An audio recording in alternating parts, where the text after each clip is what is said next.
मेरे प्यारे बच्चों, कैसे आप लोग? चलिए तो बिना समय गंवाए हम लोग अपना क्वेश्चन आंसर वाला पोर्शन देख लेते हैं।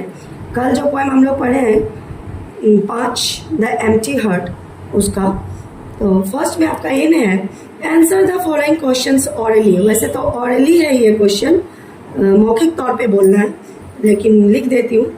क्वेश्चन 1 है what is your opinion about A greedy man.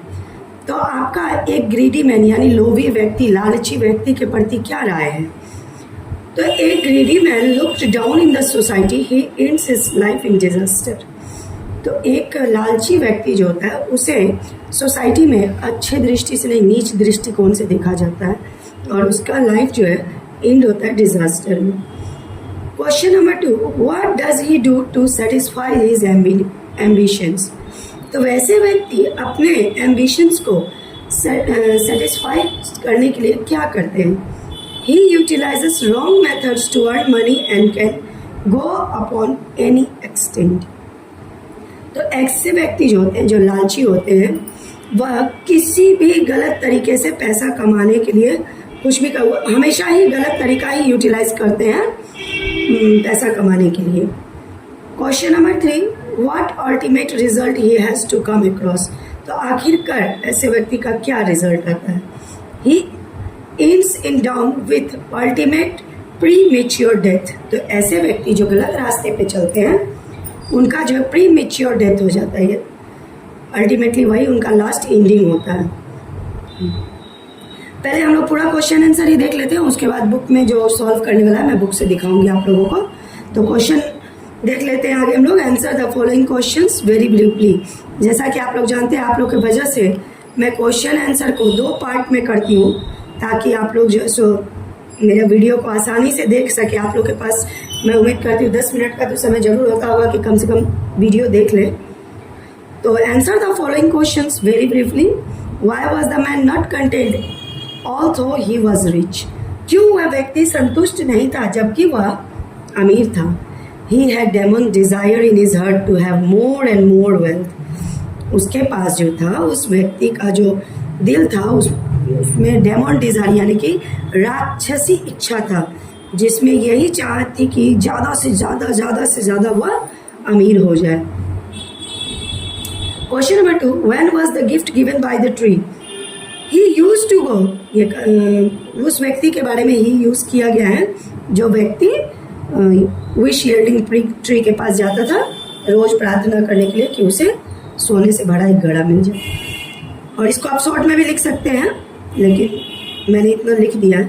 He used to go to the wish yielding tree and prayed for a pot of gold. The gift God granted him 7 pitchers of glittering gold, which were filled upon the brim। तो जब वह जो है वह wish पूरा करने वाले tree के पास जाता था जहाँ पे वह यही प्रार्थना करता था कि एक घड़ा भरा हुआ सोना से उसे मिल जाए। तो द गिफ्ट गॉड, मतलब जो गिफ्ट देने वाले गॉड थे, उन्होंने उसे 7 घड़े चमचमाते हुए सोने से पूरा ऊपर तक भरा हुआ ब्रिम, मतलब पूरा फुलफिल जो होता है उसे ब्रिम को दे दिया। Question number 3, why was the tree called unkind.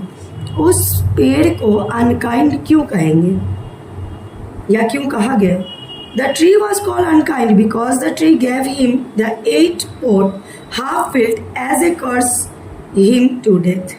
वह पेड़ जो था उसे जो 8वां घड़ा दिया वह हाफ था यानी आधा भरा हुआ था, जो कि उसके लिए एक श्राप की तरह हो गया, जो उसे मृत्यु को प्राप्त हो गया, जिसके कारण वह मर गया। When did the man want 1 pot of gold? In his prayer the man wanted 1 pot of gold। तो कब हुआ? एक घड़ा सोना मांगता था, तो अपने प्रार्थना में वह एक घड़ा सोना मांगता था। Why was he given 7 pots? उसे 7 pots क्यों मिले? To satisfy the inner greed of the rich man। यहाँ पे आप दूसरा कुछ भी लिख सकते हैं अपने मन का, लेकिन मुझे जो अच्छा लगा मैंने लिख दिया। आप दूसरा कुछ भी लिख सकते हैं। मेरे अंदाजा से वह 7 पॉट्स इसीलिए दिया गया क्योंकि वह पेड़ इसके अंदर के लालच को समाप्त करना चाहता था उस अमीर व्यक्ति का। B11 write T for true and F for false statement. Periaswamy Thooran has written the poem the empty heart. क्या पेरास्वामी तोरन ने जो पोएम लिखा है एम्प्टी हार्ट उन्होंने ही लिखा है? तो true, Periaswamy Tooran was a Bengal writer. Periaswamy Tooran जो थे वह बंगाल के राइटर थे? No, he was not a Bengal writer, so we will write false. The poem the empty heart has been translated by S Swaminathan. क्या यह कविता the empty heart S Swaminathan द्वारा ट्रांसलेट किया गया है? नहीं। तो false. The man was given 6 spots. क्या उस व्यक्ति को 6 घड़े मिले थे? नहीं। Fill in the blanks with suitable words reading the poem carefully. तो ये जो लाइन दिया गया है इसमें वही फिल करना है जो पोएम में दिया गया। तो आप पोएम से पढ़ के इसको समझ भी सकते हैं। The man was rich but not content. Morning, Noon and night he went. His prayer was granted 7-fold. For as a gift to him was given. To fill his vessel was his thought. The 7 full vessel, the clean forget. Nothing is wrong with a half-filled purse. This the word in the heart, that is the curse. तो बच्चों, आप लोग ध्यान दीजिए इस चीज़ पे कि आप लोग इंग्लिश पे बिल्कुल ही ध्यान नहीं दे रहे कि इसको सीखना ज़रूरी है। और मुझे भी बिल्कुल अच्छा नहीं लग रहा, मेरा मनोबल भी टूटता जा रहा है क्योंकि आप लोग मेरे वीडियो को देख नहीं रहे। मैं देख रही हूँ कि इतना नज़दीक में आप लोगों का एग्ज़ाम है। मैं पूरा ध्यान 10th पे दी हुई हूँ। अगर मैं 11-12 का क्लास डालती तो मुझे लगता है कि इससे ज़्यादा मेरा वीडियो देखा जाता। आप लोग 10th में हैं, हम पूरा कंसंट्रेशन 10th पे बनाए हुए। किसी प्रकार मैं सिलेबस को ख़त्म करूँ, फिर ग्रामर पोर्शन स्टार्ट करूँ। आफ्टर ऑल मैं लेटर एप्लीकेशन वगैरह डालूँगी।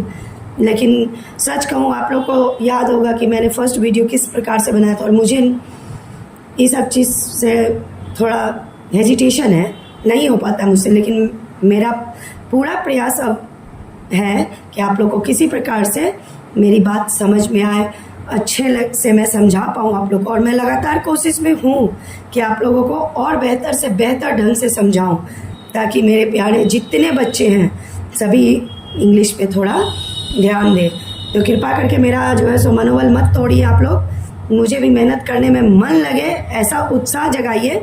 बच्चा पे टीचर है, बच्चा जितना टीचर को पसंद करेंगे उतना ही टीचर का मनोबल बढ़ता है, उतना ही उत्साह से टीचर पढ़ाते हैं, उतना ही लगनशीलता से पढ़ाते हैं।